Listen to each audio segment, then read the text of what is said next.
everyone! It's 2:35 p.m. here in Vienna, Austria. And in the Philippines, it's 8:35 na ng gabi. So ngayon guys, nag-air fryer ako ng lechon belly.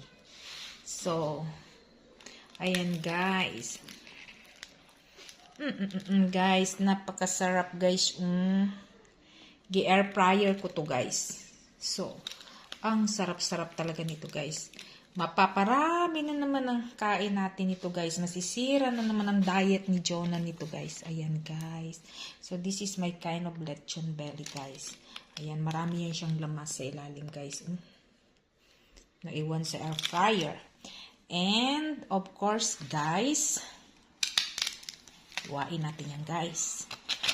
Of course guys, may suka tayo and rice